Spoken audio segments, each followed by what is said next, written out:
안녕하세요 소장님. 예, 안녕하십니까 대표님. 네, 벌써 2부에 돌입됐네요. 네, 이제 1부에서 말씀드렸던 부분들은 수능 이전에 우리가 지금 마지막 모의고사를 어떻게 될 것인가에 대한 내용들이고요. 자, 2부에서는 어떤 부분들이냐면은 점수가 나왔을 때 지원할 때 조심해야 된 지원 시 유의사항이 두 번째고요.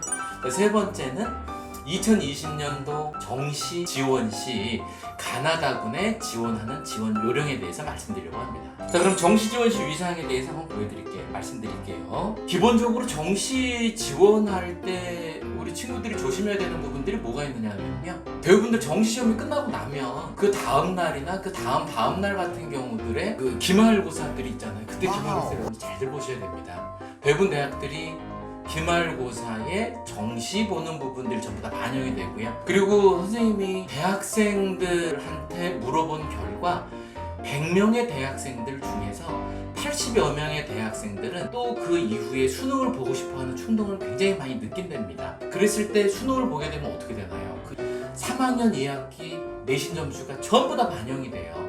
그래서 마지막 기말고사에 유의하시라는 부분들 하고요. 또 하나는 뭐냐면, 수능으로 본다고 해서 수능으로 100% 가나요? 그렇지 않습니다. 내신 반영하는 대학들이 굉장히 많아요. 제가 대강 한번 읽어드리겠습니다. 정시 지원 시 내신이 반영하는 대학이 30% 이상 반영하는 대학은 20여 개 정도 대학들이 있고요. 30% 이하로 반영하는 대학은요, 한 50여 개 대학들이 있어요. 그러면 전국의 190여 개 대학 중에서 70여 개 대학들은 전부 다 반영을 하게 굉장히 많이 반영을 하는 거죠. 그 중에 서울하고 수도권에 있는 대학들도 굉장히 많이 반영을 합니다. 예를 한번 들어보면은요, 뭐 서울에 있는 주요 대학, 건국대, 경기대,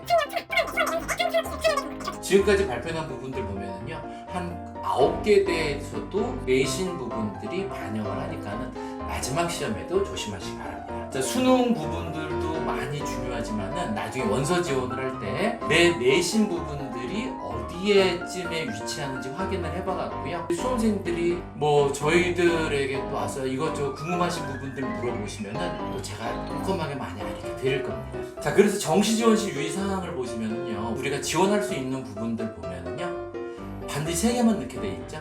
가군, 나군, 다군. 조심하셔야 되는 부분들은 각 군별로 몇 개씩이요, 1개씩밖에 지원을 못 하는데 매년 보면 2개 이상씩 지원하는 데서 떨어지는 경우들이 많이 있습니다.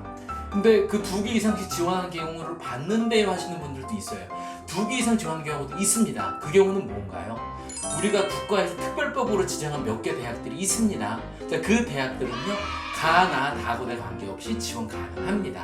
자, 예를 들어서 유니스트, 카이스트, 드지스트, 지스트 이런 데들이 있을 거고요. 그 다음에 경찰대, 소방에 관한 데들 이런 데들이 있고요. 산업대도 있고 전문대들도 있죠. 그런 데들은 가나군, 나군, 다군에 관계없이 1개씩만 지원하고 나머지는 추가로 또 지원할 수 있습니다.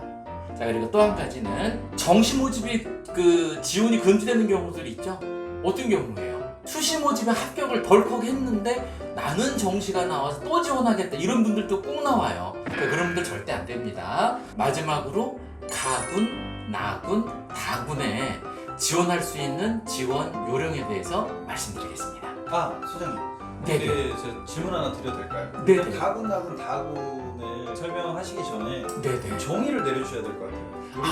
우리 수험생분들이라든지 그다음 학부모분들도 가군, 나군, 다군을 솔직히 잘 모르시는 분들이 많거든요. 예. 제가 이제 방송에서 이런 말씀을 드려도 될런지 안 될런지 모르겠는데, 가군하고 나군 같은 경우에는요, 대부분들 상위권 대학이 많이 포진돼 있어요. 그리고 다군에는 약간 중위권, 그 다음에 중하위권 대들이 많이 포진이 돼 있고요. 적절하게 점수를 보고서 지원을 하시는 것이 팁이라고 말씀드릴 수 있고요. 그리고 그러다 보니까는 가군, 나군들 같은 경우는요, 점수를 보고 지원을 하게 되면은 대부분들 합격 예측이 조금 많이 용이한 편이고요. 다군 같은 경우는 점수권이 하위권인 학생들이 많이 몰려요.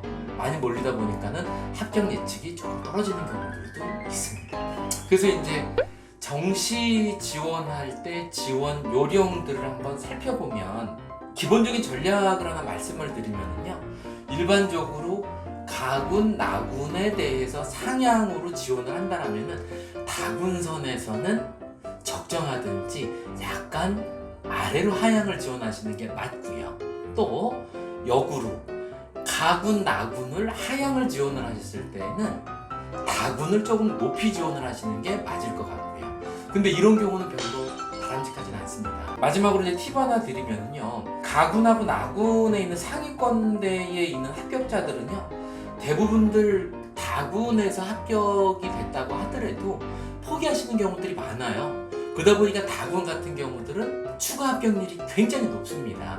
우리 여러분들 마지막까지 절대 포기하지 않는 것이 중요합니다. 그리고 또 뭐 어떤 경우도 있느냐 하면 최종적으로 모집 시기가 있습니다. 뭐 일부 학교에서도 보시면 다 추가 합격이 끝나고 나서 그 이후로 비공식적으로 뽑는 기간이 또 있어요. 또 있는 경우들은 뭐냐면 그렇다고 뭐 불법이나 이런 부분들은 아니고요. 각 학교당 한 명에서 많으면은 5명까지 정원을 충원하는 경우들 또 있습니다. 근데 그런 경우 장점은 뭐가 있느냐 하면요. 이제 대부분들 교차 지원들이 가능하고요. 그 다음에 두 번째는요. 개수에 상관없이 전부 다 지원이 가능합니다.